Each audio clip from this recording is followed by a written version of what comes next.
الحمد لله نحمده ونستعينه ونستغفره ونؤمن به ونتوكل عليه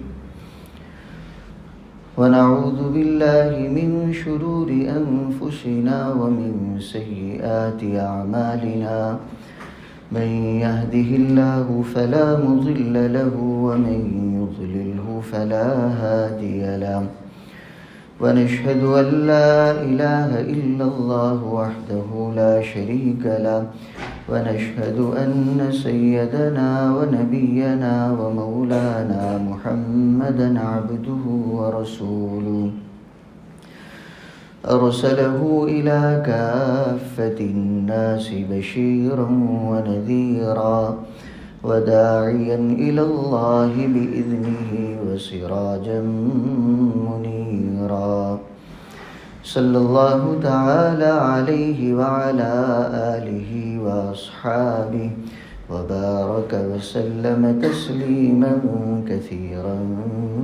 كثيرا.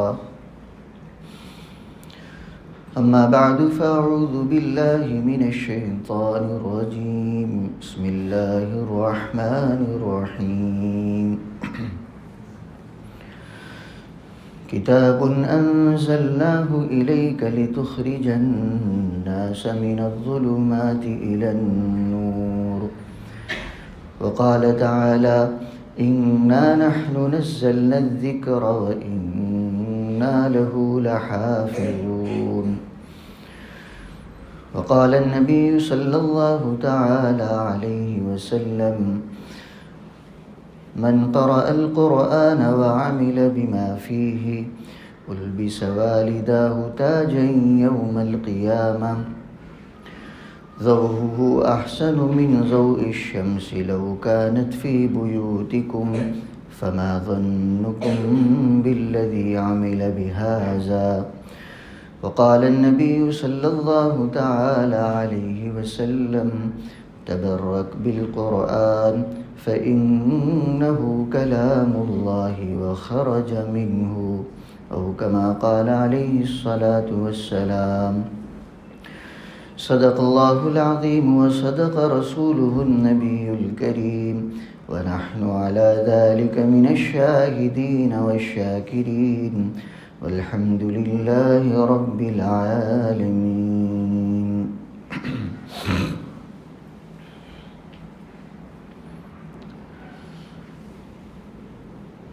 پورے محلے والوں کے لیے آج خوشی اور مسرت کا موقع ہے کہ آپ کے اسی مسجد کے مدرسے کا ایک طالب علم قرآن کریم کے حفظ کی تکمیل کر رہا ہے. یہ بہت بڑی نعمت ہے جس سے اللہ تعالیٰ نے اس کو سرفراز کیا، اور اس نعمت کے اثرات صرف اس تک محدود نہیں رہیں گے، بلکہ نبی اکرم صلی اللہ تعالیٰ علیہ وسلم کے ارشادات کی روشنی میں معلوم ہوتا ہے کہ اس کے فوائد اس کے والدین، اس کے خاندان والے، متعلقین تک پہنچتے ہیں. تو یہ مبارک سلسلہ ہے جو آپ کے اس مسجد کے مدرسے میں بھی جاری ہے. اس تکمیل کرنے والے بچے کے حفظ کو بھی اللہ تعالیٰ قبول فرمائے، اور بھی جو سلسلہ چل رہا ہے بہت سے بچے اس کام میں لگے ہوئے ہیں، قرآن کریم کو یاد کرنے میں اساتذہ پڑھا رہے ہیں، محلے والے اور ذمہ دار تعاون کر رہے ہیں. اللہ تعالیٰ ان سب کی محنتوں کو قبول فرمائے اور اس سلسلے میں خوب برکتیں عطا فرمائے. تو اسی بچے کے اعزاز کی نسبت سے ابھی مجلس جمعہ کی نماز کے بعد منعقد ہوگی، جس میں یہ بچہ اپنا آخری سبق ہم سب کو سنائے گا. اس کے گھر والے ہوں گے، والدین، والد ہوں گے، گھر کے دیگر افراد ہوں گے، محلے والے ہیں، اساتذہ ہیں. اس طرح گویا اس کا اعزاز کیا جائے گا اور عزت بخشی جائے گی. اور ہم یہ جو اعزاز اور عزت بخشی کریں گے یہ تو ایک ہلکی سی جھلک ہے. حقیقت میں قرآن کریم کے حافظ کا اعزاز تو کل قیامت کے دن اولین اور آخرین اپنی آنکھوں سے دیکھیں گے جب اللہ تعالیٰ اس کا اعزاز کریں گے. ہمارے اکابر میں حضرت مولانا علی میاں صاحب ندوی رحمہ اللہ تعالی علیہ رحمتاً واسعۃً، وہ فرماتے تھے کہ کل قیامت کے دن جو پوری دنیا کا جلسہ ہوگا، ابھی تو ہم یہاں محلے والے اور اطراف سے کچھ آئے ہوئے چند لوگ جمع ہیں، لیکن قیامت کے دن جو اجلاس ہوگا میدان محشر میں، اس میں نہ صرف یہ کہ اس امت کے لوگ ہوں گے، بلکہ آدم علیہ السلام سے لے کر قیامت تک کا آخری جو انسان ہے وہ سب کے سب جمع ہوں گے میدان حشر میں۔ گویا اولین آخرین سب کا مجمع اکٹھا ہوگا۔ باری تعالیٰ اس اجلاس کے صدر ہوں گے، ملائکہ اور فرشتے معاونین ہوں گے۔ اس میدان کے چاروں اطراف کو ملائکہ گھیرے ہوئے ہوں گے اور درمیان میں پوری انسانیت جمع ہوگی، امت محمدیہ کے افراد بھی اور اگلی امتوں کے تمام افراد بھی۔ اولین اور آخرین کے سامنے اللہ تعالیٰ کی طرف سے حافظ قرآن کو اور اس کے والدین کو بلایا جائے گا، اور اولین اور آخرین کے سامنے اللہ تعالیٰ اس کے والدین کی تاج پوشی فرمائیں گے۔ یہ نبی کریم صلی اللہ تعالیٰ علیہ وسلم کے ارشادات میں، ابھی وہ حدیث میں نے خطبے میں بھی پڑھی، سنن ابو داؤد میں یہ روایت موجود ہے۔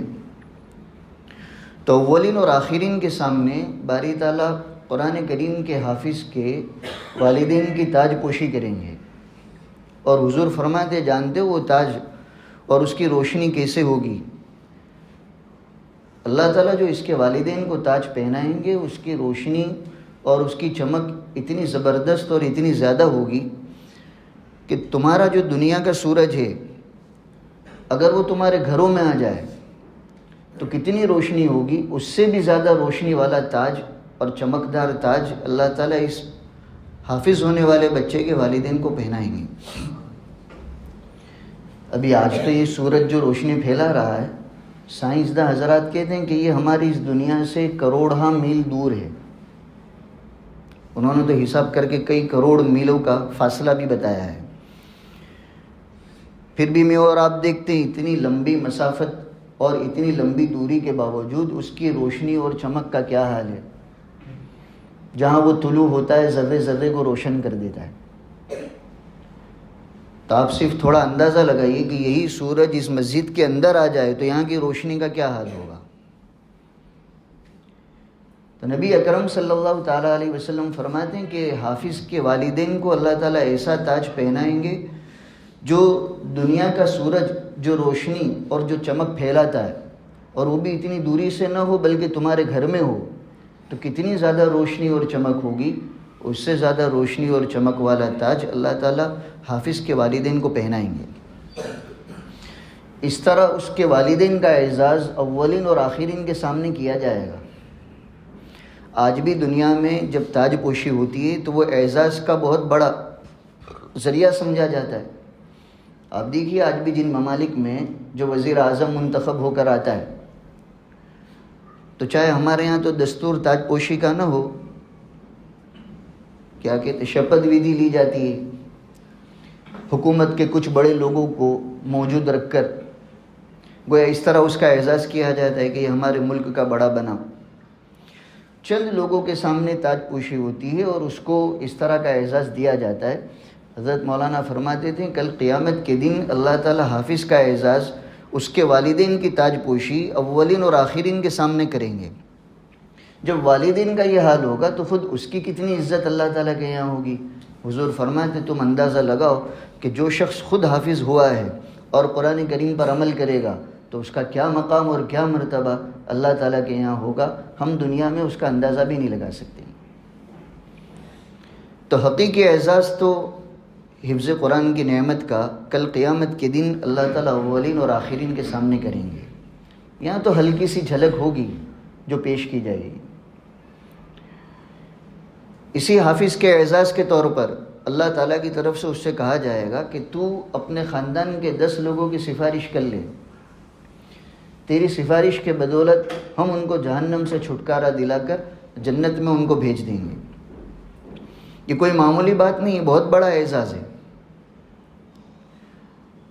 آپ سوچئے دنیا کا کوئی مجرم آدمی ہو جس نے دنیا کی حکومت کا کوئی قصور کیا، اور حکومت والوں نے اعلان کیا ہے کہ اگر اس مجرم کی فلاں آدمی سفارش کر دے تو اس کی سفارش کے نتیجے میں ہم اس کے جرم کو معاف کر دیں گے، اس کو سزا نہیں دیں گے، اس کو چھوڑ دیں گے۔ تو دنیا کی حکومت نے جس کے بارے میں اعلان کیا ہو، لوگوں کی نگاہوں میں اس کی وقار اور اس کی اہمیت کتنی ہوگی؟ یہ تو بڑا شخص ہے، سفارش کرے گا دنیا کی سزا سے اور دنیا کی قید و بند اور اس کی مصیبتوں سے بچ جائیں گے۔ یہ تو آخرت کا معاملہ ہے، جہنم اور اس کی سزا کا معاملہ ہے، جو واقعتاً بڑا خطرناک معاملہ ہے۔ تو نبی اکرم صلی اللہ تعالیٰ علیہ وسلم فرماتے ہیں جن لوگوں کے لیے اللہ تعالیٰ کی طرف سے جہنم کا فیصلہ ہو چکا ہوگا، حافظ قرآن کو اللہ تعالیٰ کی طرف سے سفارش کا یہ حق دیا جائے گا کہ تو اپنے خاندان کے ایسے 10 لوگوں کو جہنم سے چھٹکارا دلوا سکتا ہے جن کے لیے تو سفارش کرے گا۔ اور اگر اس کے خاندان میں ایسے 10 لوگ نہیں ہیں، پورا خاندان ہی ماشاءاللہ ہمہ آفتابست ہے، تو پھر اللہ تعالیٰ یہ حق دوسرے لوگوں کے بارے میں بھی دیں گے۔ اس طرح اس کا اعزاز کریں گے کہ یہ وہ شخصیت ہے جس نے ہمارے کلام پاک کو اپنے سینے میں محفوظ کیا، اس کے مطابق عمل کیا، اپنی زندگی کو قرآن کریم کے مطابق ڈھالا۔ تو آج اپنی آنکھوں سے دیکھ لو کہ ایسے انسان کی، ایسے شخص کی ہمارے ہاں کیا قدر و قیمت ہے۔ تو واقعتاً یہ بہت بڑی دولت ہے، اللہ تعالیٰ جسے چاہتے ہیں اس سے نوازتے ہیں۔ تو یہ بچہ بھی بڑا خوش نصیب ہے جس کو اللہ تعالیٰ نے حفظ قرآن کی نعمت سے نوازا، اس کے والدین بھی خوش نصیب ہیں جن کو اللہ نے یہ سعادت دی کہ انہوں نے اپنے بچے کو اس کام میں لگایا، اساتذہ بھی خوش نصیب ہیں، مدرسے والے بھی، ذمہ دار بھی، کہ وہ ذریعہ بنے اس نعمت کے حصول کا۔ اللہ تعالیٰ سب کے لیے خیر و برکت کا ذریعہ بنائے۔ یہ قرآن واقعی میں عجیب و غریب نسخہ ہے جو اللہ تعالیٰ نے نبی اکرم صلی اللہ تعالیٰ علیہ وسلم کے ذریعے سے ہم سب کو عطا فرمایا۔ یہ لوگوں کی زندگیوں میں انقلاب برپا کرنے والا نسخہ ہے، روحوں کی حالتوں کو بدل دینے والا نسخہ ہے۔ جیسے اللہ تعالیٰ عزت والے ہیں، حقیقی عزت اللہ تعالیٰ ہی کی ہے، اس کے رسول کی ہے، اور ایمان والوں کو ایمان کے طفیل اللہ تعالیٰ عزت بخشتے ہیں۔ تو جیسے اللہ تعالیٰ عزت والے ہیں، ان کا یہ کلام، یہ قرآن، یہ بھی بڑا معزز ہے، عزتوں سے بھرا ہوا ہے۔ اس لیے جو بندہ اور جو مسلمان اپنا تعلق اس قرآن سے قائم کر لیتا ہے، اللہ تعالیٰ اس کو بھی معزز بنا دیتے ہیں، عزت والا بنا دیتے ہیں۔ آج جو امت مسلمہ ذلتی کے گڑھے میں گری ہوئی ہے، جہاں دیکھو وہاں حالات، ذلتیں، مصیبتیں، پریشانیاں، تو آپ غور کیجیے، اس کا بہت بڑا سبب یہ ہے کہ آج امت نے اپنا رشتہ، اپنا تعلق اس کلام سے باقی ہی کہاں رکھا، قرآن کریم سے۔ آج امت کے کتنے لوگ ہیں جو اس کی تلاوت کا اہتمام کرتے ہیں؟ نہیں، بہت کم لوگ ملیں گے آپ کو جنہوں نے اپنے رشتے کو، اپنے تعلق کو اللہ کے اس کلام کے ساتھ باقی رکھا ہو۔ ابھی رمضان المبارک کا مہینہ ہے کہ کچھ لوگ اہتمام کریں گے، اور جیسے ہی رمضان ختم ہوا وہ تلاوت کا سلسلہ بھی ختم۔ چند لوگ ضرور ایسے ہیں جنہوں نے اپنا تعلق قرآن کریم کے ساتھ باقی رکھا ہے اور رکھتے ہیں، لیکن اکثریت کی بات اگر ہم دیکھیں تو یہی نظر آتا ہے کہ انہوں نے اللہ کے کلام کے ساتھ جو تعلق اور جو رشتہ ہونا چاہیے وہ نہیں رکھا۔ نہ اس کے پڑھنے کا اہتمام ہے، نہ قرآنی اعمال سے اپنی زندگی کو آباد کرنے کا اہتمام ہے، نہ قرآنی اخلاق کو اپنانے کا اہتمام ہے۔ تو ایک طرف تو حضور نے ہمیں یہ تعلیم دی تھی جو حدیث میں نے بھی خطبے میں پڑھی، تبرک بالقرآن فإنہ کلام اللہ وخرج منہ، کہ اپنے آپ کو قرآن کریم کے ذریعے سے مبارک بنا لو، بابرکت بنا لو، اس لیے کہ یہ وہ کلام ہے جو اللہ کا ہے اور اللہ کی ذات سے نکلا ہوا ہے، یہ نبی اکرم صلی اللہ تعالیٰ علیہ وسلم کے ارشاد کا مفہوم ہوا جو میں نے ابھی بیان کیا۔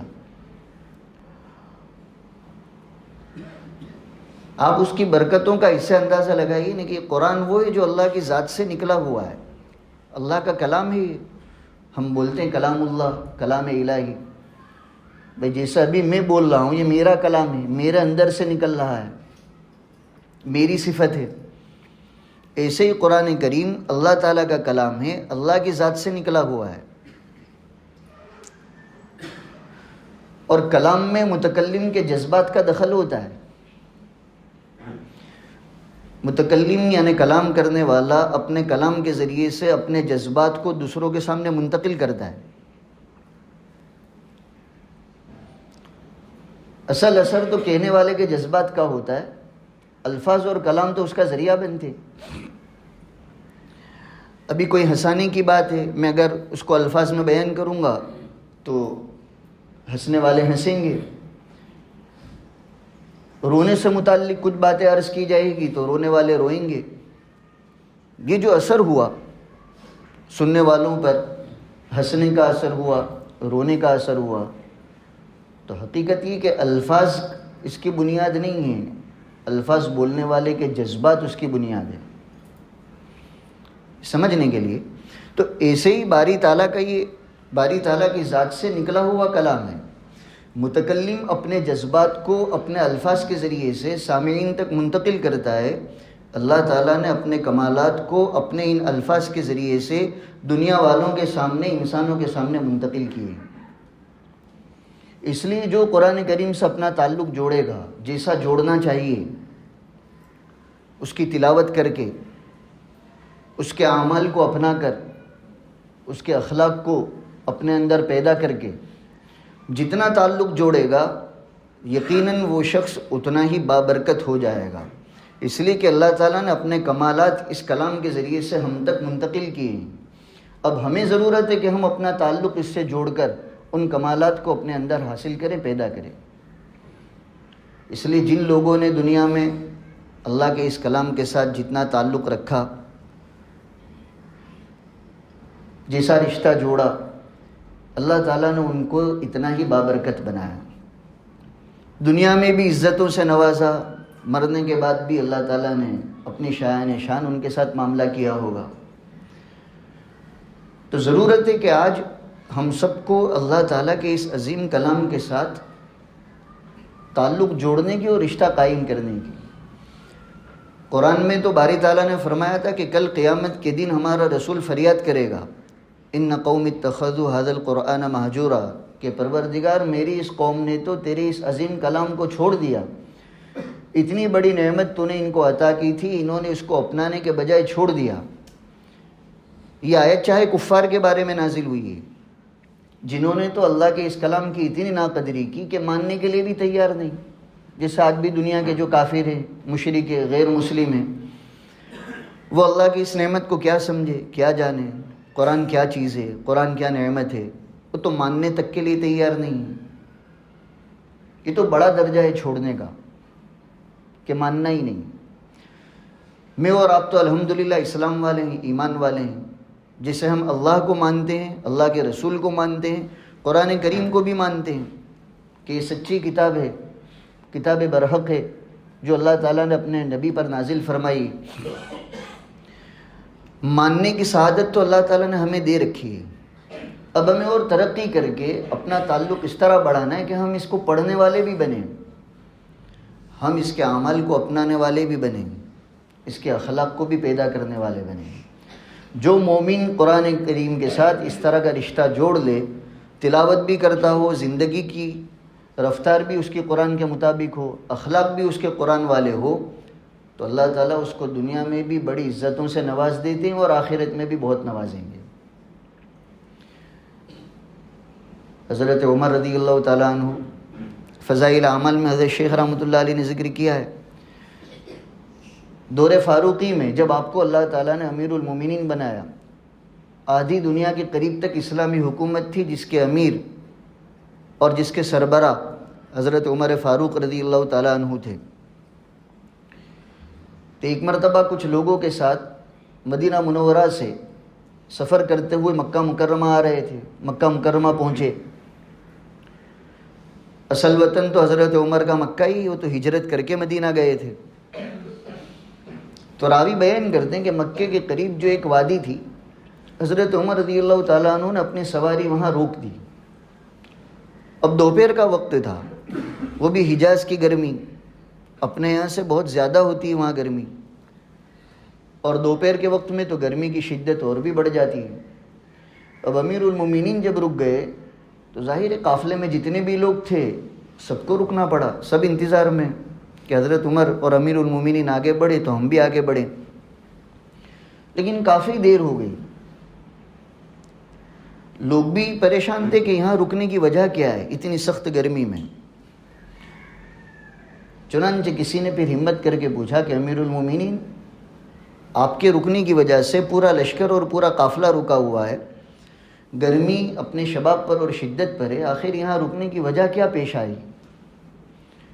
حضرت شیخ رحمۃ اللہ علیہ نے ذکر کیا ہے، حضرت عمر رضی اللہ تعالیٰ عنہ فرماتے ہیں کہ میں اس وادی کو اس لیے غور سے دیکھ رہا ہوں کہ یہ وہی وادی ہے جہاں اسلام لانے سے پہلے میرا باپ مجھے اونٹ چرانے کے لیے بھیجتا تھا، میں اپنے اونٹوں کو اسی وادی میں چرانے کے لیے لاتا تھا،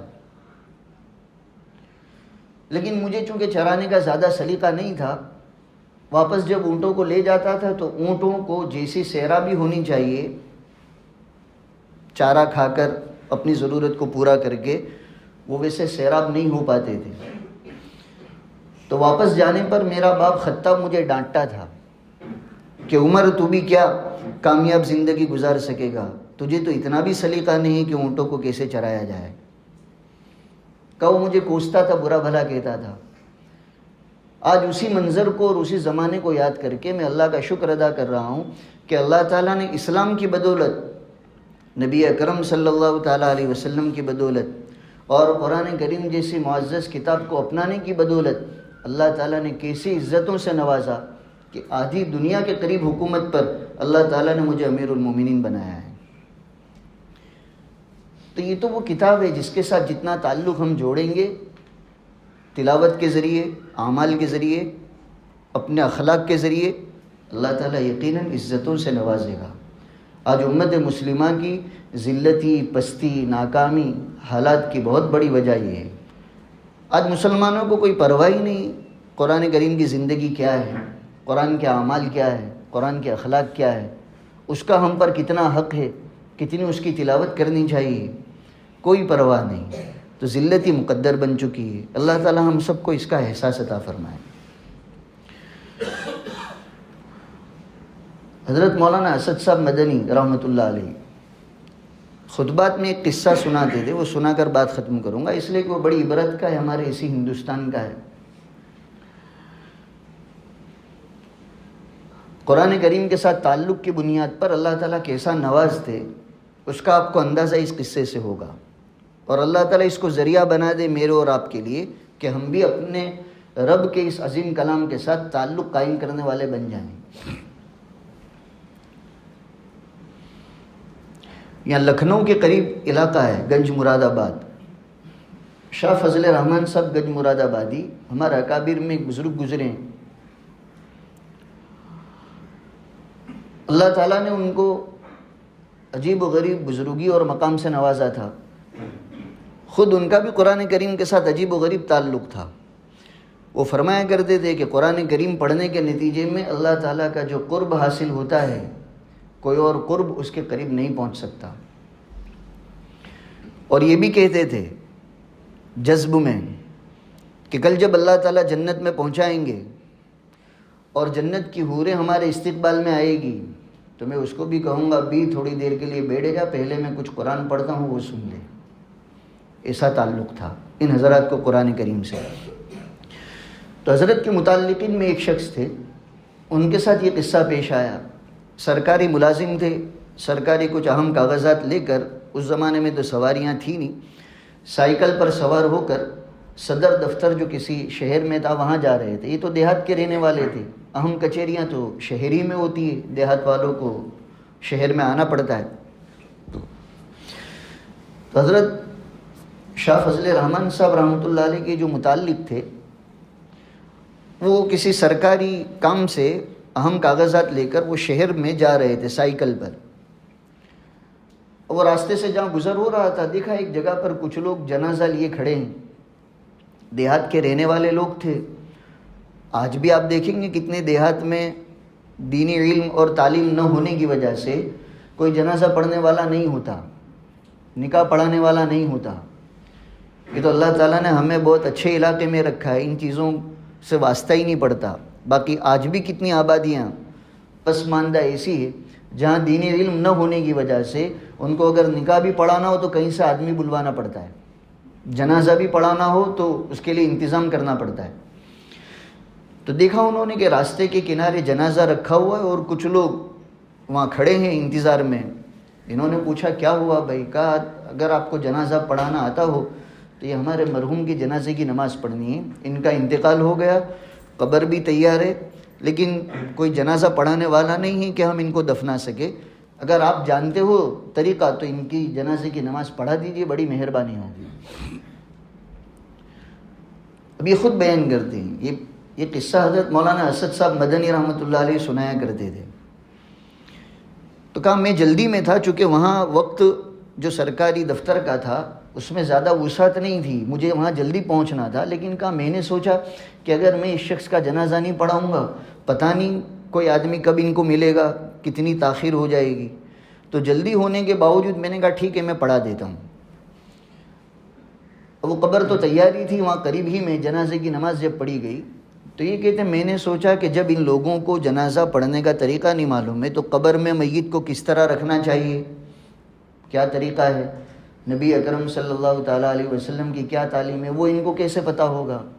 انہوں نے یوں سوچا کہ جب جنازہ پڑھا دیا تو قبر میں بھی سنت طریقے سے میت کو کیسے رکھنا چاہیے وہ کارروائی بھی میں کر کے ہی جاؤں. تو یہ قبر میں بھی اترے. اور وہ جو کاغذات تھے جیب میں وہ دفنانے کے دوران اندر گر گئے, جس کا ان کو احساس نہیں ہوا. خیر قبر میں دفنا دیا, قبر کو بند بھی کر دیا گیا. ابھی جب وہاں سرکاری آفس میں جہاں ان کو پہنچنا تھا وہاں پہنچے, دیکھا کہ وہ جو کاغذات جس کی ضرورت تھی وہ تو ہے ہی نہیں. تلاش کے باوجود نہیں ملے تو خیال آیا کہ یقیناً وہ قبر میں جب میں اترا تھا اسی میں گرے ہوں گے, اور وہ اہم کاغذات تھے. وہ واپس آئے, اب قبر تو بند ہو چکی تھی, دفنانے کے بعد ہی گئے تھے. تو انہوں نے وہ آبادی والے جو لوگ تھے ان میں سے ایک دو سے بات کی کہ دیکھو میں قبر میں اترا تھا, وہ کاغذات میرے اہم ہیں اور مجھے ایسا خیال ہے کہ اندر گر گئے ہیں, اگر تم لوگ اجازت دو تو ایک دو آدمی میرے ساتھ مل کر وہ قبر کھولیں تاکہ میں اندر کاغذات ہو تو لے لوں. وہ محلے والوں نے کہا ویسے ہی آپ کا ہم پر احسان ہے, آپ نے ہمارے آدمی کی جنازے کی نماز پڑھائی ہے, اگر آپ کے اہم کاغذات اندر ہیں تو ہم چل دیں. چنانچہ وہ ایک دو آدمی اور یہ خود وہ قبر پر آئے, قبر کو کھولا. اب کھولا تو کیا دیکھتے ہیں کہ پوری قبر جنت کے پھولوں سے بھری ہوئی ہے, جس کی عجیب و غریب مہک. وہ پھول یہاں کے نہیں تھے, وہ جنت کی خوشبو تھی. پوری قبر اس سے جنت کے پھولوں سے بھری ہوئی, اور کاغذات بھی ان کو نظر آ گئے جو اس کے اوپر ہی رکھے ہوئے تھے. کاغذات تو فوراً لے لیے, قبر بھی بند کر دی گئی. لیکن یہ چونکہ اللہ والے تھے, ایک اللہ کے نیک بندے کے پاس رہے ہوئے تھے, یہ سوچ میں پڑ گئے کہ آخر اس شخص کا عمل کیا ہوگا. یہ جس آبادی کا رہنے والا آدمی, وہاں کے لوگوں کو جنازے کی نماز پڑھنے کا طریقہ نہیں معلوم, اور اللہ تعالیٰ نے اس کے ساتھ یہ معاملہ کیا. اللہ تعالیٰ کبھی کبھی اسے منظر ظاہر بھی کر دیتے ہیں, حالانکہ یہ تو قبر والا منظر ہے, لیکن لوگوں کو عبرت ہو اس لیے اللہ تعالیٰ کبھی کبھی غیب کی چیزیں ظاہر بھی فرما دیتے ہیں. تو انہوں نے طے کر لیا کہ جب تک معلوم نہیں ہو جائے گا یہاں سے جانا نہیں ہے. تو پہلے تو انہی لوگوں سے پوچھا بھئی اس شخص کا کوئی خاص عمل, وہ تو گاؤں کے رہنے والے, دیہات کے رہنے والے کا خاص عمل کیا, ابھی ہمارے جیسا ہی تھا, یہ آدمی بھی کچھ جانتا نہیں تھا. انہوں نے کہا نہیں, کوئی نہ کوئی بات تو ہونی چاہیے, تبھی تو اللہ تعالیٰ کی طرف سے اتنا اس کو نوازا گیا, مجھے اس کے گھر لے جاؤ. تو آبادی کے لوگ یہ میت کا جو گھر تھا وہاں گئے, لے گئے. گھر والوں سے پوچھا کہ بھئی تمہارے یہاں کے آدمی کا جو بھی کچھ وقت پہلے انتقال ہوا اس کا کوئی خاص عمل تم جانتے ہو تو بتاؤ. تو دیہات کے رہنے والے اسی انداز میں جواب دیتے تھے, وہ تو ہم جیسا, ہم میں اور اس میں کوئی فرق نہیں. کہ البتہ اتنی بات تھی، وہ گھر میں قرآن رکھا ہوا تھا.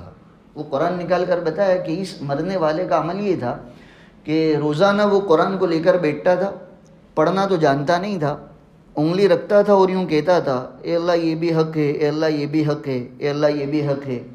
اس طرح تھوڑی دیر کے لیے وہ اپنا یہ کام کرتا تھا اور پھر رکھ دیتا تھا.